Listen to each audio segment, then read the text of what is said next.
Hello, puppies and kittens. Welcome to another episode of Matter of Fact Science. And I'm excited about today's guest. This is somebody that I've been wanting to talk to for literally years. We're speaking with Professor Neil Shubin, PhD, the author of Your Inner Fish. Sir, welcome to the show. Great to be here. Thanks for having me on. I want to open with a compliment because one of the things that I noticed about you straight away from everything that I've seen with you on video is that unlike a lot of scientists, you are able to present in a compelling and interesting way, which I find that for a great many scientists, the delivery is very often dry. But you show enthusiasm and you manage to engage the audience and keep their interest, and I appreciate that. We need more science communicators. I've met a couple of scientists who can do that. They just don't ever get about doing it. So I appreciate that you do. Thank you so much. It helps to love what you do, right? So, that's the starting principle. I agree wholeheartedly. And my first question, and we're going to talk just amongst ourselves for a half hour or so, and then we're going to take selected relevant questions from the chat. And my first question is that I've noticed in some of your presentations that you seem to see our phylogeny with an almost Buddhist connection of, to being one with everything, as I do also. So my first question is, how do you remember your initial motivation to embrace this scientific worldview? Well, I mean, it's one of the things that always draws me back to it. That is, you can look at yourself as like, oh, you're finding like 375 million year old dead fish, or you can look to see that you're finding, major events in the history of life, which we are. But you're also, in the same time, so much of the most interesting science is telling us about our place in the universe, telling us about our place in nature. And that's one of the most beautiful things you can do too, whether you're studying fossils or DNA or comparative anatomy. Brilliant. So some people say that every species is transitional. They're all, everything is supposed to be transitioning from one thing to another, but even the things that go extinct. But of course, the science deniers don't accept that definition, noting that Darwin and others predicted specific intermediates. So I like to use a stricter definition applicable only to those fossils that illustrate a particular transition.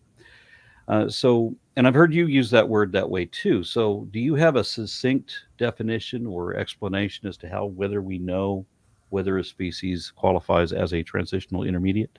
Yeah, it's pretty gradational in the sense that, there are transitions and then there are transitions. There's the transition from life in water to life on land. And then there are sort of origin of different color morphs of particular bird species. They're very different. Now, you can have transitional forms in each one. But when you think of like the kinds of creatures we look for in the fossil record and some of the ones that we actually found, these are creatures that have characteristics that sort of bridge two major groups in the history of life. Fish and tetrapods in the case of Tiktaalik roseae, or reptiles or dinosaurs and birds in the case of, the variety of dinosaurs that have been feathered dinosaurs that have been discovered over the years.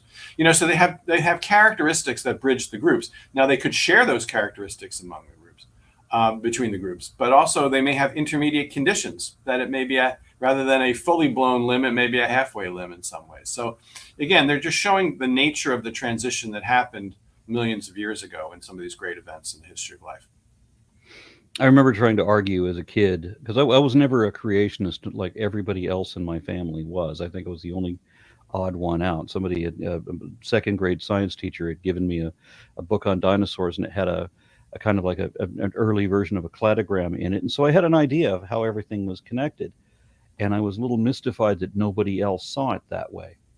And so when I would try to explain transitional species, they would give me these bizarre descriptions that seemingly it's like, as if they're trying to keep themselves confused because they don't want to understand the way things really are. That's the way it appears to me anyway.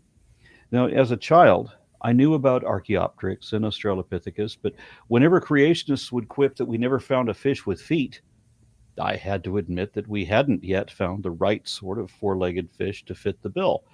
That is until 1988 or thereabouts, when Jennifer Clack identified Acanthostega and linked its traits with Ichthyostega.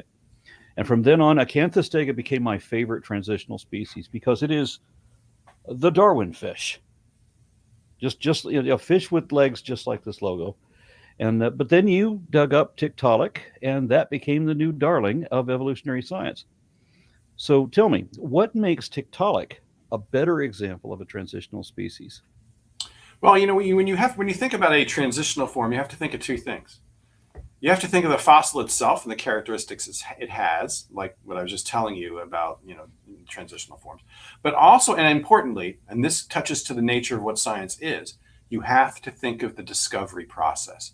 How was it uncovered? What tools of science did the researchers, the team use? And by the way, Tiktaalik was discovered not by me alone, it was discovered by a team. What did the team do? What did we use? Well, we used specific predictions of the evolutionary record to do it. That's where the power lies. We actually predicted where and when this particular fossil would be, in what age rocks, where would we likely find it. So it's not like we stumbled on Tiktaalik roseae by accident. We used the stratigraphic record. We used the tree of life, what we knew about the phylogeny at the time. We put those together along with an understanding of some geology, and it became very apparent that if we worked in the Canadian Arctic for an extended period of time, not just 1 year, but really to sit on it, we stood a good chance to be successful. And this is a good opportunity to address a misconception that I've heard repeated. And in fact, it came up in the chat just before you came on. Somebody mentioned that there was footprints found for something walking around on four legs some 10 million years prior to Tiktaalik. And the pseudoscientists or the anti-scientists argue that somehow uproots the transitional form that we're looking for. And the misconception, I think, is that they want us to be claiming that Tiktaalik is the direct grandmother of all modern humanity and so forth. But the way I would see it, I would love to hear your explanation to counter that, if you would, is I'm thinking that we found not just one thing that was alive at around that time, but there were a number of different species. Like there's many different species of frogs and toads and so on. There were many different things that you labeled stegas. Thank you for that word, because I've always been trying to talk about what are the pre-tetrapods. So there was lots of different species around that time, and we're just looking for transitional forms, not necessarily the biological great granddad. Yeah, so Tiktaalik is a cousin of the most primitive tetrapods, not the ancestor of it. It's the closest relative, among the close. I should say it's among the closest relatives.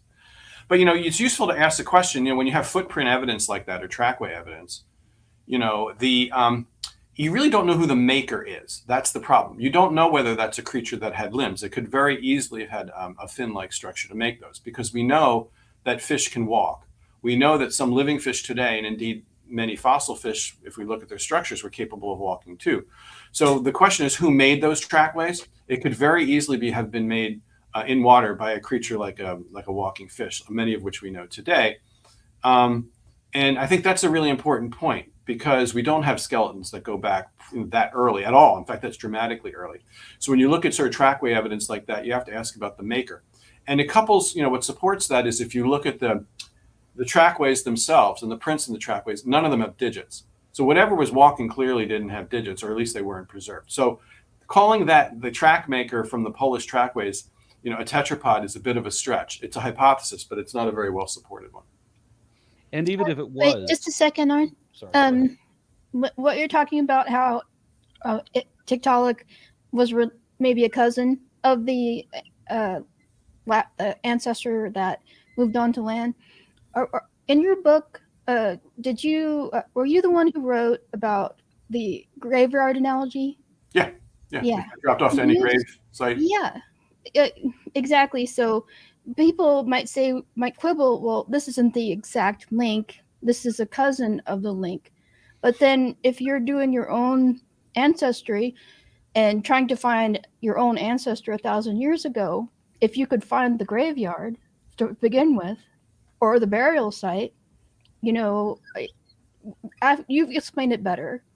So, what do you expect to find? Well, here, the graveyard analogy is this, and it touches to what Ron was saying.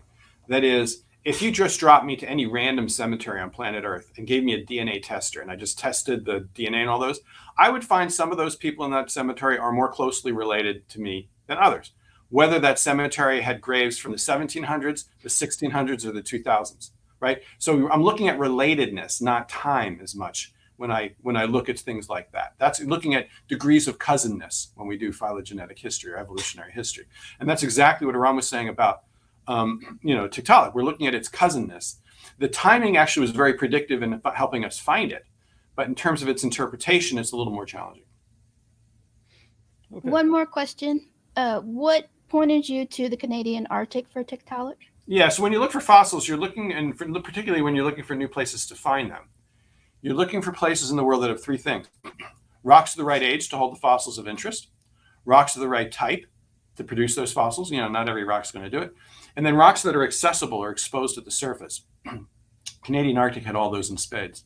Had rocks of the right age, had rocks that were formed in ancient rivers and streams and nearshore tidal environments. And importantly, if the area is not covered by ice or tundra, it's exposed bedrock, which is perfect if you're a paleontologist. This might be kind of a side question to get you off track a little, but I've read some stories about even exploring in harsh Arctic conditions or Antarctic conditions. Like one person said they visited a cabin where they had to leave so quickly because their O-rings cracked and they didn't have fuel to stay warm, that people could find the dog still leashed in the cabin because they had to run because it's very hostile to life. Do you have any stories? Hair-raising stories? Yeah, well, I don't have any amazing stories or hair-raising stories, but just normal ones. They're just working when it's really cold at minus 30-degree wind chill or minus 40-degree wind chill when you don't want to. I mean, it's fairly epic to get dressed and get out of your tent just to go to the bathroom, okay, in that kind of condition when you're living in an island tent. So just daily life is epic under those conditions. Then you layer on delays, aircraft malfunctions, polar bears and muskox and animals and things like that. Oh, yeah. Canadian Arctic, or storms that can come in and just level camp, and all of a sudden you're left with nothing and nowhere to live. You have lots of stories like that. But also importantly in this context, you learn a lot of resilience. You learn how to plan a lot, and you learn how to throw those plans away because the world's going to be more complex than our little brains can figure plans for. Yeah. But you also learn resilience and how to make do, and that implies that's both mental as well as in terms of techniques and how to survive. But a lot of it's up here. This is my last more off-topic question. I saw that you brought hot sauce with you on your last expedition. Always. Oh gosh, yeah. We bring lots of different. I mean, look, the key thing about working in a place like this to keep your head in the game is to have food that people like. And more often than not, when people are working in an environment like the Canadian Arctic or Antarctica, hot sauces become really kind of important. So we bring up 9 or 10 different kinds of bottles. It's just kind of a thing, right, to keep people engaged and have fun, and because you got to keep it interesting. Me and Arn are chili heads too. That's why we bring it up. Yeah. Well, I go more for a dry rub. Oh, that's excellent. Yeah. Okay, back on track, Arn. Okay, so it's back to me now. All right. Yeah. I have had the good fortune of being on one paleontological expedition in South Africa, and that was a challenging experience. It's hot, it's dry, it's remote, and all of that, and there is the potential for running into man-eating wildlife, that sort of thing, or at least something that will kill you. And I'm going to be doing one again. I'm excited about in July. We're going to be going up into the Wyoming Badlands, hunting for Eocene mammals. But I doubt I'll ever get into the kind of North Pole kind of situation you were in. That was a very impressive environment. Well, I mean, it's something I've been doing all my life. Oh, not all my life, but most of my professional life. Since 1987, I worked in Greenland, I've worked in Ellesmere Island, I've worked in Antarctica. So you sort of get a mindset and capability to work in polar regions. But also importantly, when you work in polar regions, you gain an appreciation and knowledge of landscape. And the landscape is so powerful. And given that it's really kind of me and the team understanding the landscape and learning to read the landscape, that's really kind of behind any kind of success you might have as a scientist, like a paleontologist. Are there any other locations that, I know you said what was it, Sauropterus, I want to say? Oh, yeah, Sauropterus from Pennsylvania. We discovered it down there. Ted Desch and I. Just on the side of the road. That's right. And there are a lot. In fact, we've discovered early tetrapods by the side of a road. There are a lot of locations that might produce in Alaska and Brazil and parts of the American West, maybe parts of Western Canada.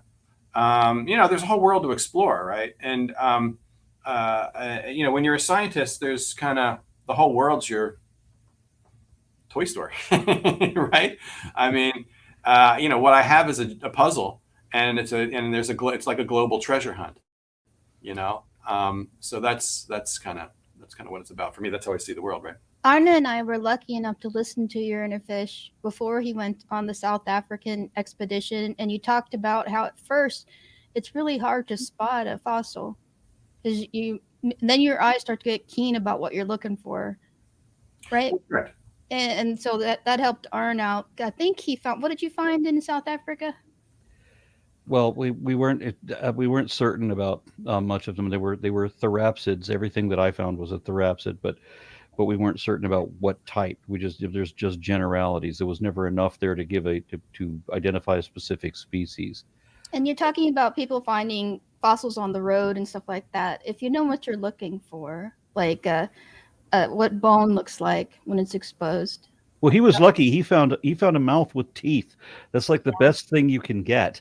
And unfortunately, although I found some interesting fossil fragments, I never got anything that had included a lower jaw. There was no dentition, so I didn't get to name anything. Ha. Well, that's one thing you learn, and every place is different. So the first thing you do when you go to a new place is try to learn what the bone looks like relative to the rock.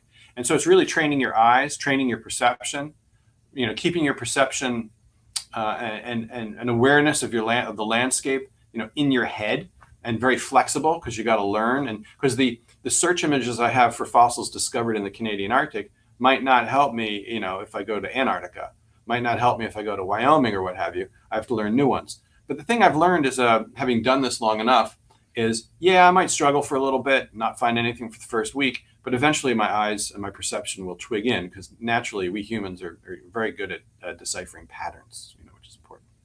I would have been deeply humiliated if I'd come back not having found anything, and it was days before I did, and I just happened to find a boneyard. I just stumbled upon pretty much a mound of things that had been washed up into some like gully by a flash flood in a small river, maybe. But that's what it looked like anyway. I wish I'd found dentition. Some of the other people on our team did, but at least I found something, so I didn't have to come home in shame.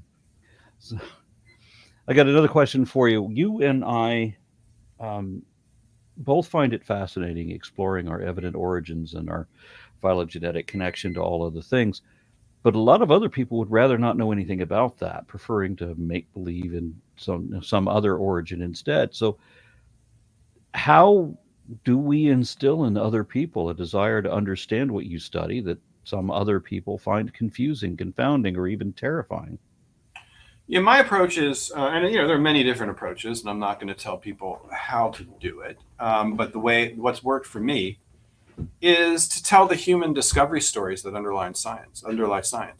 That is, science is about discovery. Science is about pushing the limits of human knowledge. And there are stories behind that are very powerful, of people making predictions that are right or sometimes wrong, more often wrong initially, then they get right over, get better over time. People getting lucky, people struggling and overcoming difficulties. So, I think I like to touch people on a human level, number one, because it really is, at the end of the day, stories that do compel people as much as anything.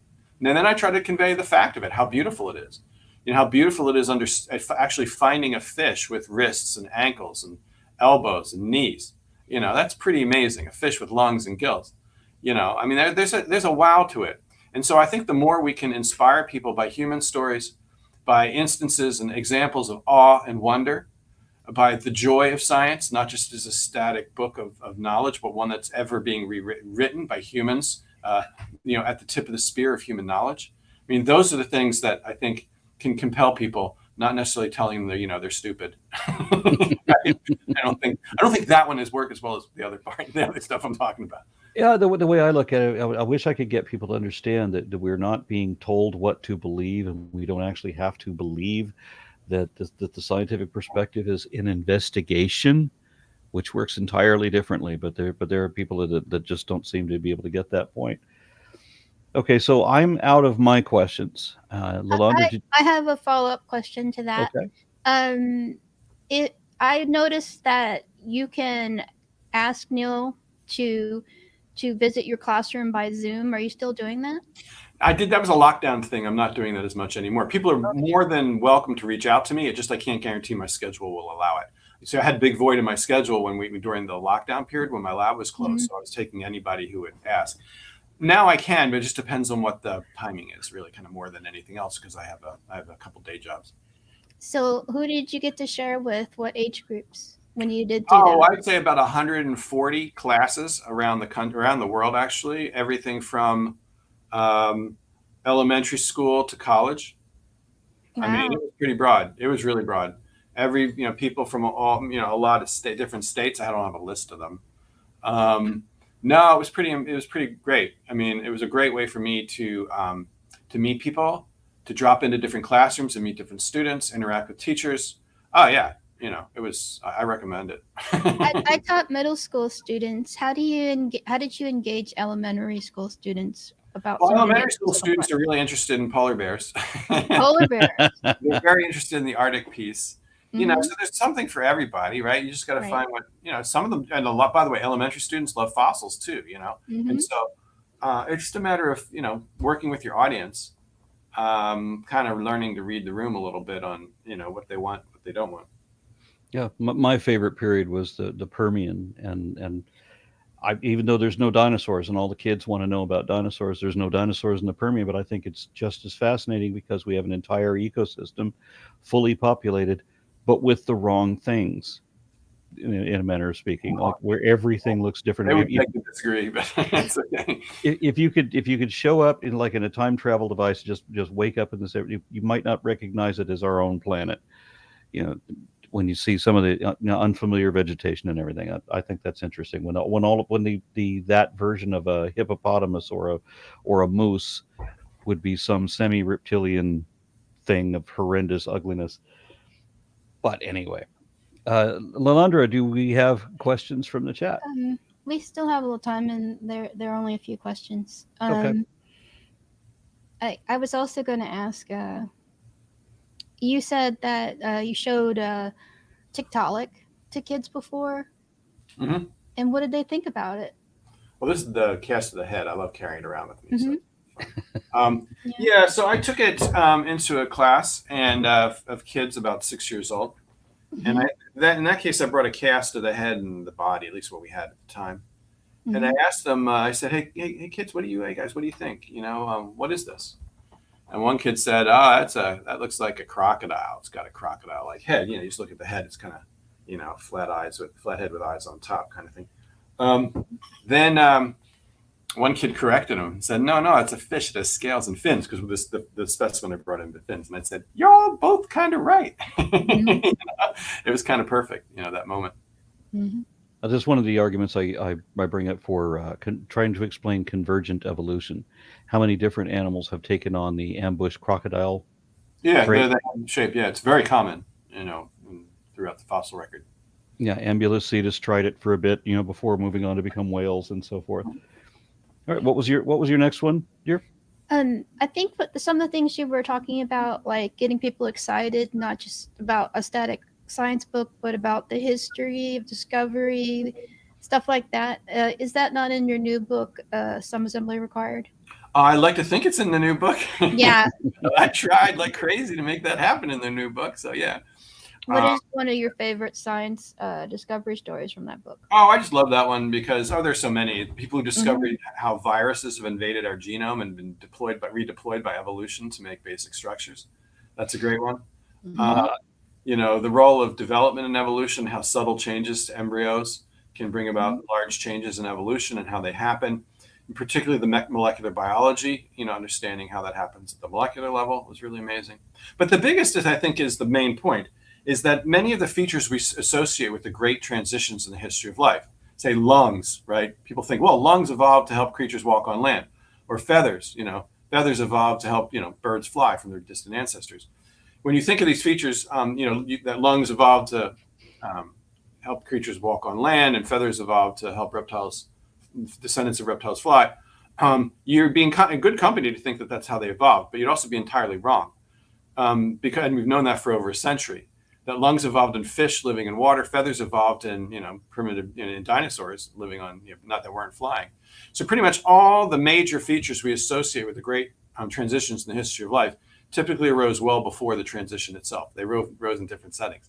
So the big steps in the major transitions in the history of life is not always the invention of new features, but using old features, repurposing old features in new ways. Like the air bladder of a fish. Like the air bladder of fish, or even the lungs of fish. Lungs are primitive in fish. Yeah. I used to have fish has lungs too as well. Yeah, I used to have a polypterus. I used to have a polypterus. Yeah, polypterus has lungs. Lungfish have lungs. Yeah, and there's some evidence of lungs in the fossil record. And then there's air sacs, obviously, which are developmentally kind of similar to lungs. Yeah. And if people are confused about why would fish develop lungs, one reason is the polypterus or bichir is a beautiful example of that because it lives in shallow African waters that are quite warm. Warmer water doesn't hold as much oxygen, so they either have to breathe air or they have to get little gulps of it in order to. That's right. That's right. And typically, these fish, they're living in environments that have variable oxygen content, or low oxygen content, like you point out. And so they have both lungs and gills, and they sort of shift between them based on what's happening in the external world for them. So lungs were already present in the ancestor of tetrapods. It's meant breathing. It was already there. Wrists and elbows, and they were already there in fish and water. It wasn't a matter of inventing new things. It's just basically using them in new ways. And again, with a different direction. With wrists and elbows and digits, what would be, if they're not walking on land, what is the actual reason that these would be walking in water, maneuvering through weed-choked streams? Lots of creatures walk on the water bottom, or walking on the water bottom and into the shallows. Or like Tiktaalik, which is probably able to walk on the water bottom, shallows as well as a little bit on the mud flats. But it's a continuum, right? It's not like this water, land, and they're totally different. You have all kinds of intermediate ecosystems there, right? You have water bottom, you have the shallows, you have the mud flats. It's gradational. And so you could have creatures like Tiktaalik, which are adapting to that intermediate zone, right? So that's what's going down. Is your main focus the transition from water to land, from fish to tetrapods? It's one of them, yeah. But in my career, I've looked at a lot of things. I've looked at the origin of salamanders and frogs, published on those, looked at the origin of mammals. At some point, I want to look at the origin of vertebrates. So it's the one I'm most known for, probably, but it's not the only one I've worked on. Did your fascination begin with studying in your book the human anatomy in an anatomy class? Where did my fascination begin? No, my fascination began with fossil mammals. I went to graduate school to study fossil mammals. Then I took a course on evolution, and the professor was showing it was like marching through the history of vertebrates, and I remember just seeing a slide on the fish to tetrapod transition. I'm like, oh, that's kind of where I want to be, and so that's what I did.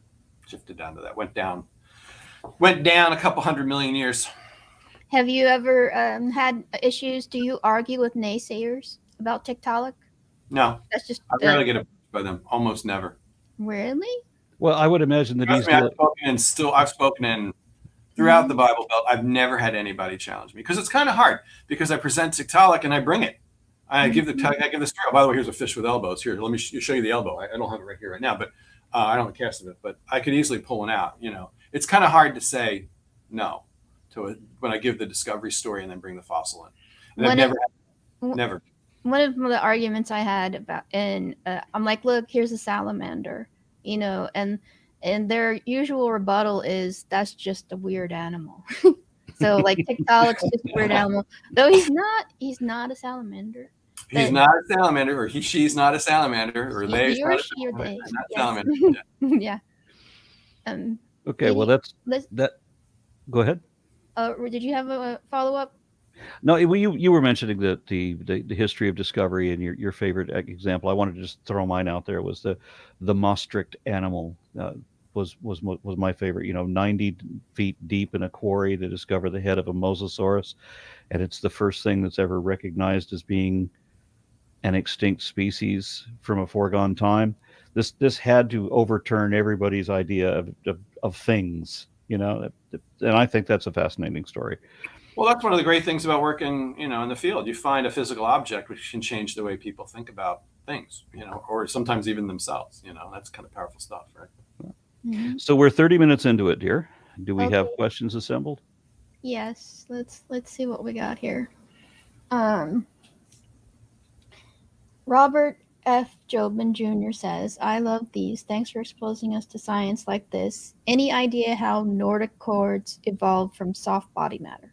How did the notochord came about? I don't really know that how the notochord came about. I do know that many of the genes that are behind the development of the notochord were already present in the bodies of distant ancestors. The kind of tissue that's in the notochord is seen elsewhere in distant ancestors.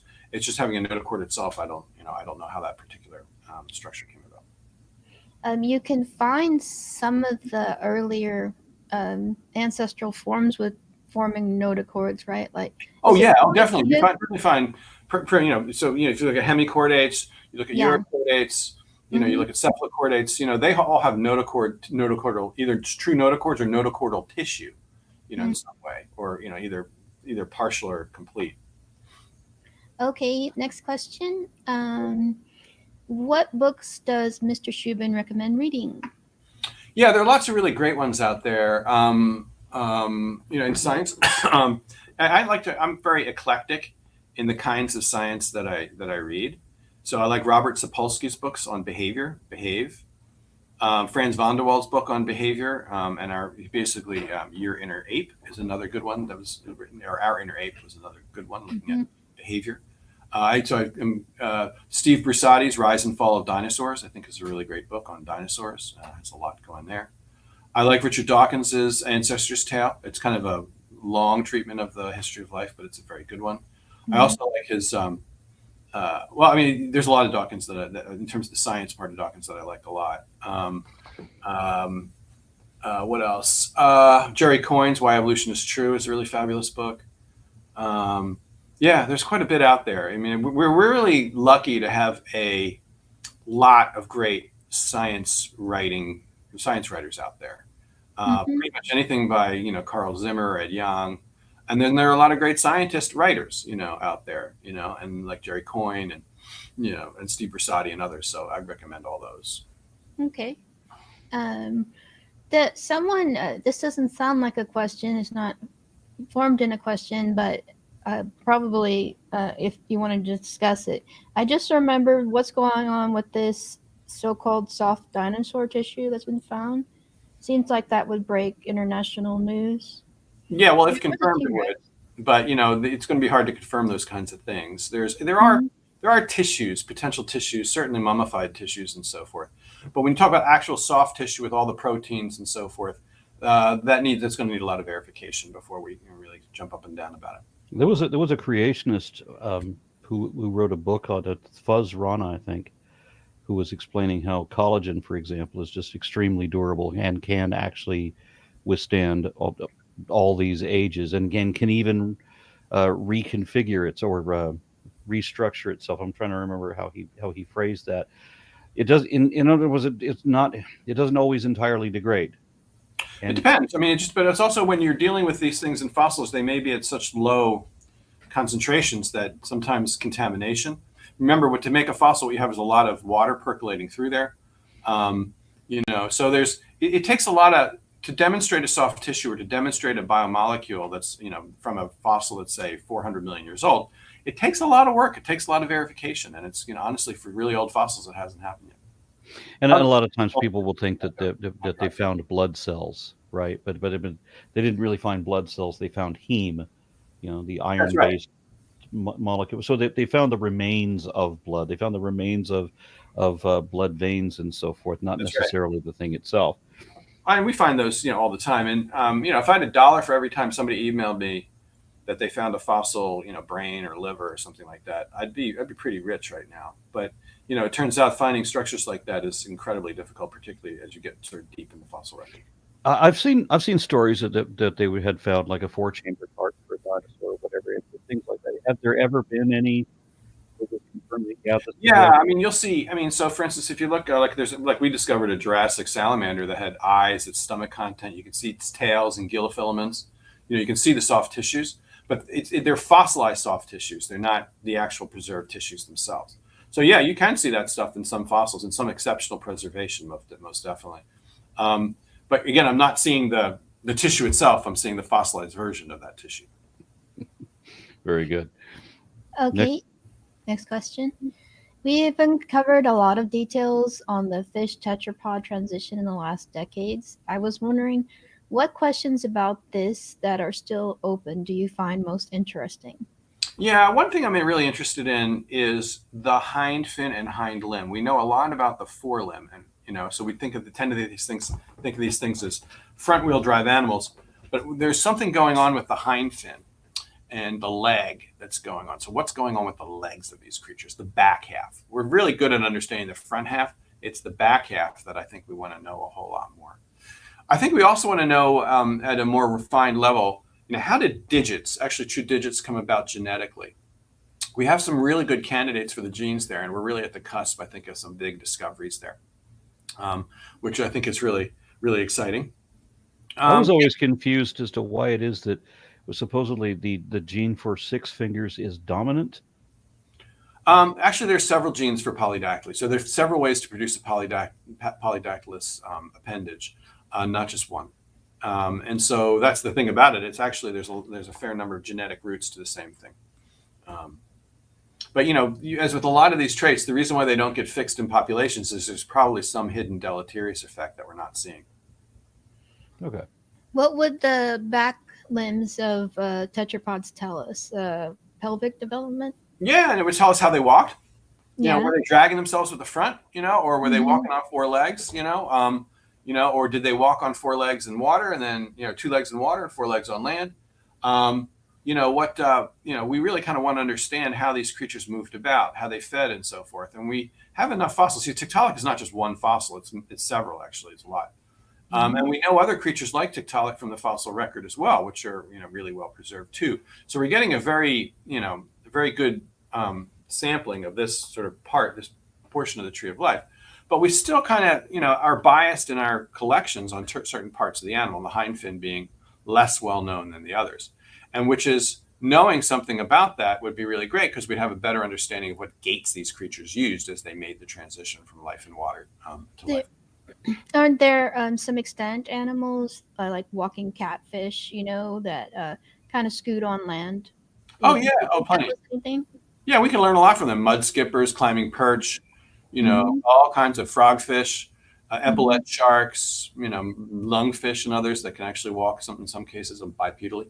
Yeah, so there's lots of examples of this in extant fish, and we can learn a lot from them. The thing is, typically, their structures are a little bit different than what we see in a creature like Tiktaalik or acanthostega or some of these creatures that we're focusing on the fossil record. So we have to use the living data, but also we have to really understand the anatomy and context in some of these extinct creatures to really get a sense of what their gaits might be. That's fascinating that it's different, because evidently the adaptation to at least hopping from puddle to puddle is advantageous, because different things are doing it in different ways to accomplish that, come out of the water. Different strategies to do the same thing is the idea. Yes.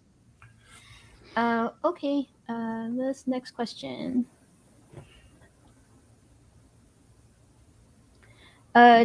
This was kind of related to question to the one I asked you. Do you engage with creationists about evolution, or are they just not worth your time? I engage with the general public about evolution, and so I'm just, whether they're creationists or people who scienceophiles, right? I don't single anybody out, and so I'm just out there to communicate the beauty and joy and power of understanding, and some of the limits, honestly, sometimes about science. But I don't, and I'll go for like Darwin days. I'll talk in different parts of the country, Kentucky, Oklahoma, South Carolina, which are normally associated with creationism.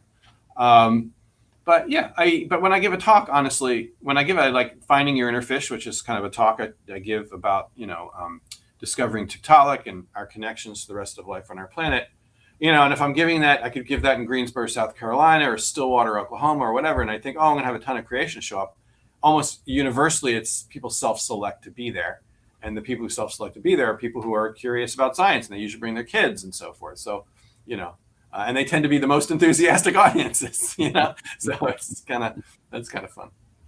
Do you touch on that in your books? Maybe some of the historical controversies between discoveries and people who wanted to hold on to creationism? Nope, I don't bother with that. I'm about to give you. I want to tell you the science, and I don't want to look over my shoulder at the people who don't believe in it. And if they Yeah. want to join the bus, that's all the better. If they don't want to get on the bus, that's their problem.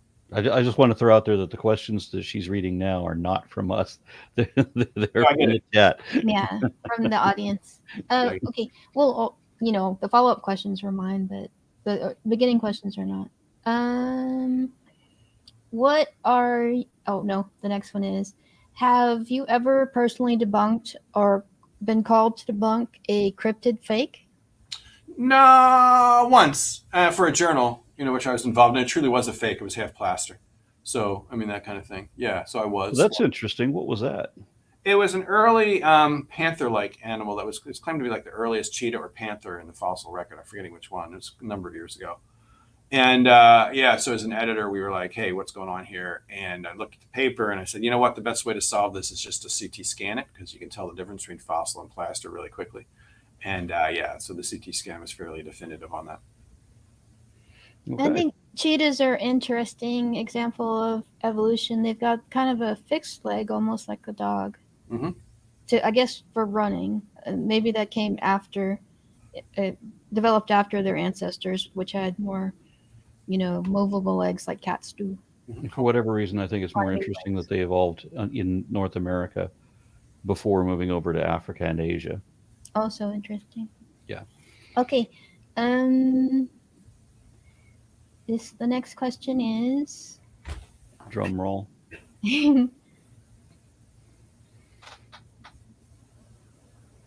Okay, this was a question for Arn though. But Well, they can talk to me anytime. okay. Then what are your thoughts on Do you know Dr. Kent?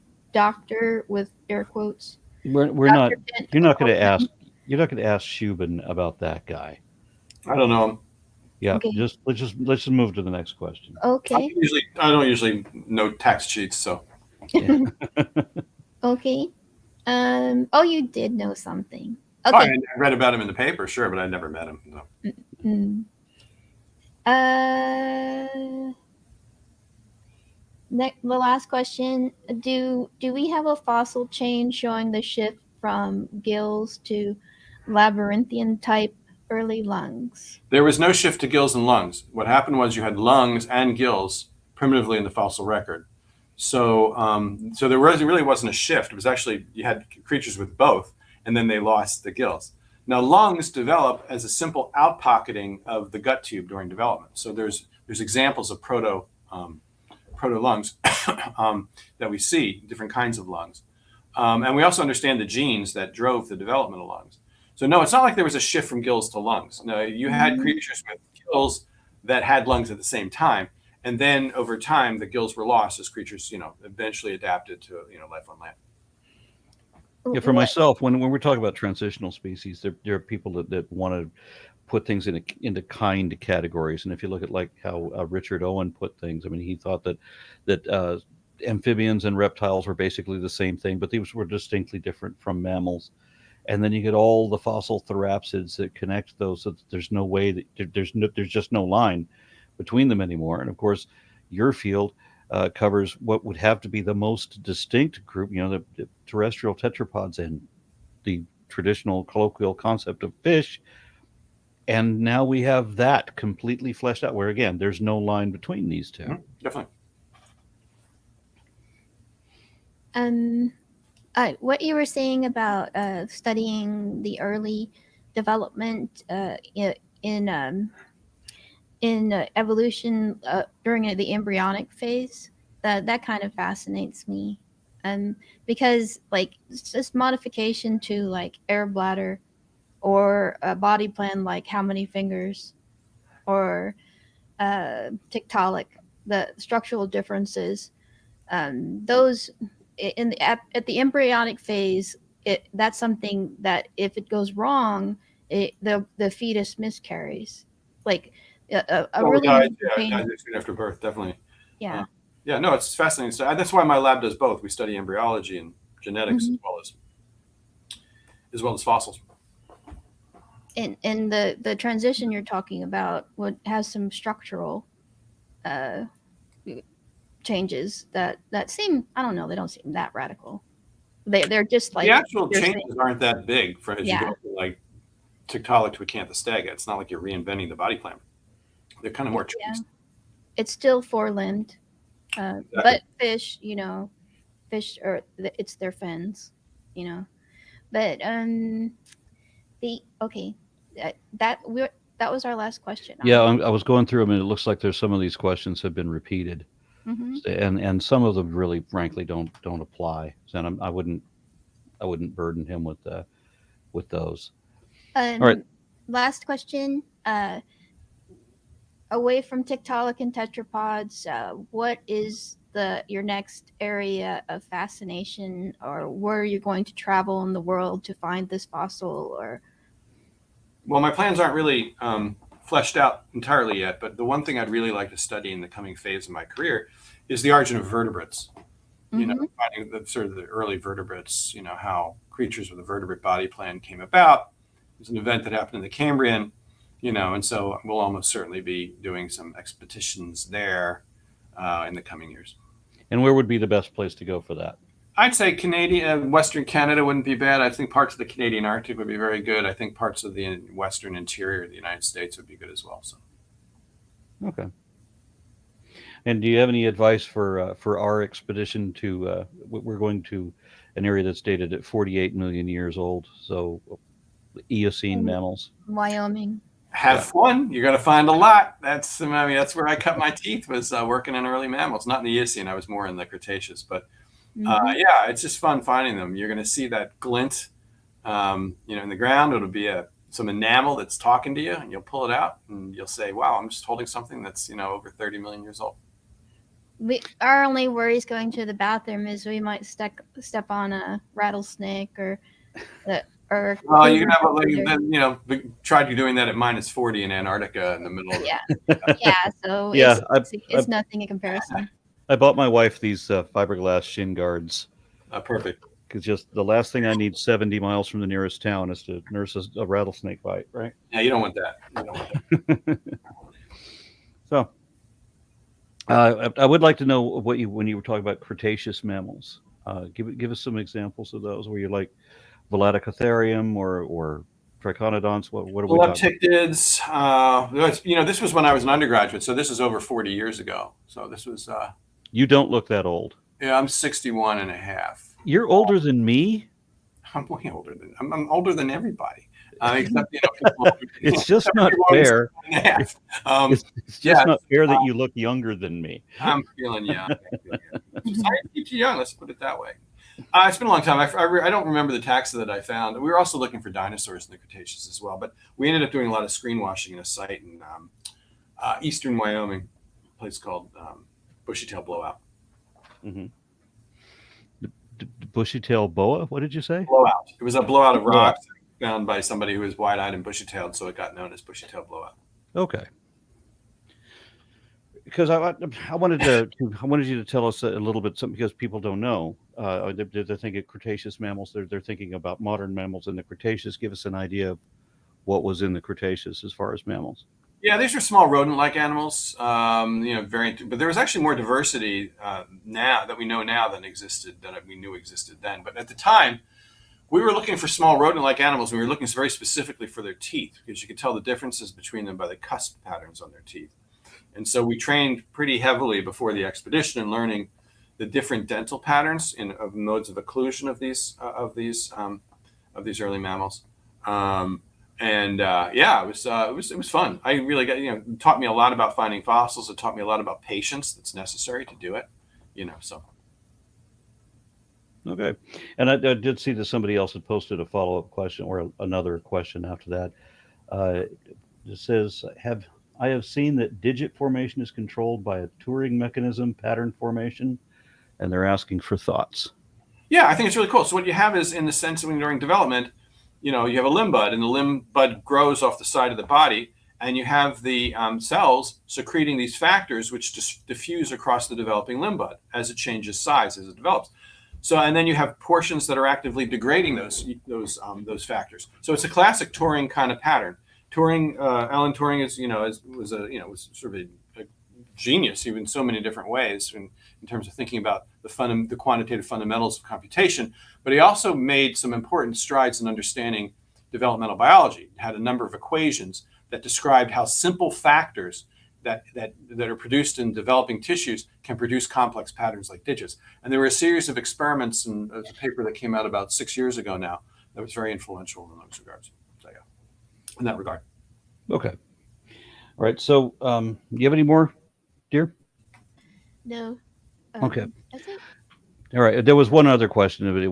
Is there any possibility that gills could reappear in any species that went back into the water? Never say never. Oh, I was saying there was another question in here. That is there any possibility that gills could reappear in any species that went back into the water?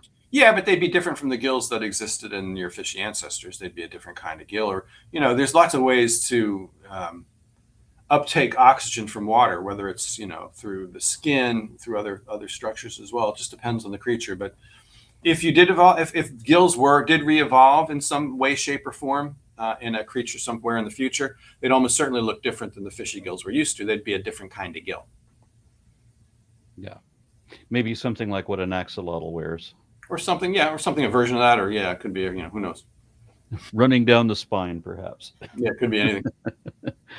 All right. Well, I think we've exhausted that, and I can't think of any more off the top of my head.